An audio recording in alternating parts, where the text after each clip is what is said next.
All right, guys, welcome back. This is part 3 of this video series. Today we're going to talk about the second reason why the experts are saying we are not in a bubble, housing market bubble, ready to crash. All right, so today we want to talk about the lending standards. So we already talked about foreclosures and how they have significantly dropped drastically compared to the bubble of back in 07, 08.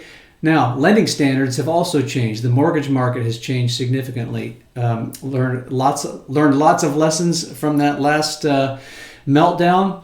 So take a look at this slide here. I wanted to bring up the fact that there are a couple of different default risks in the mortgage market. We've got product risk and we've got borrower risk.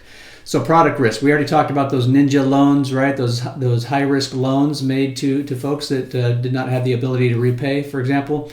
That is represented by, you can see here in the red, we had a lot more risky loan types, the types of loans in those earlier years. Those have pretty much all gone away. I've heard somebody say that there are no real bad financial products, there's just misused financial products. I don't know how true that is, but certainly I would give more credit to it than not. There are a lot of products that were misused during the lead up to that housing bubble.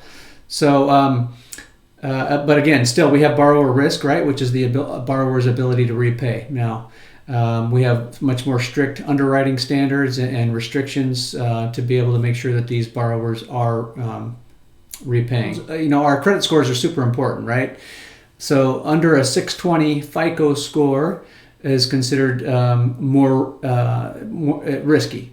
So we can see that in the red here in those bubble years that there was a huge amount of volume of loans given to borrowers with scores under 620. But look, since then, look what we've learned, right? You see how much lower in volume, the amount of loans that have gone out. And when that translates into, people paying their loans back, having the ability to pay their loans back. And that's why we see the lower number of foreclosures, right?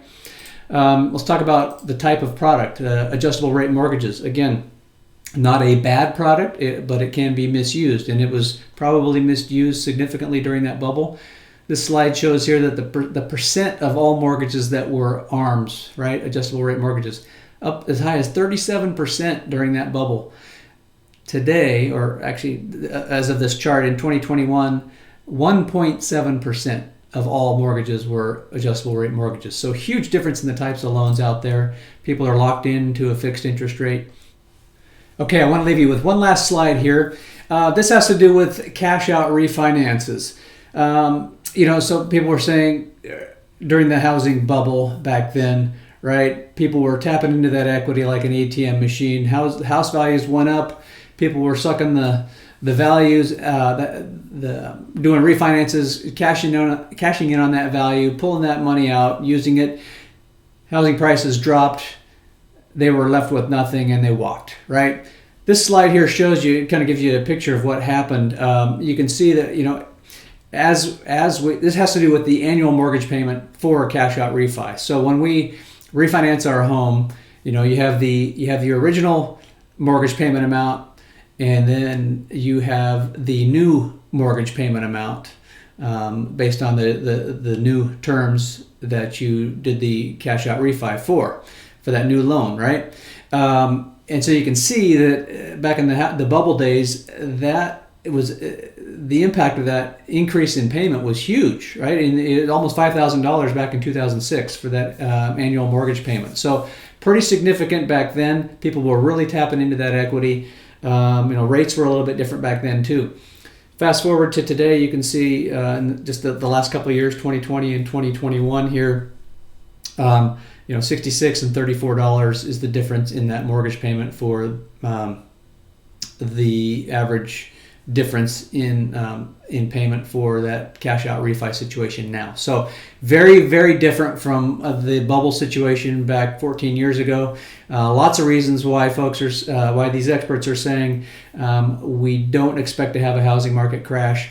The facts and the data don't support it. So hopefully this is informative to you as well. One more video to go, I think, and we'll wrap this series up. Thanks for watching, guys. Take care.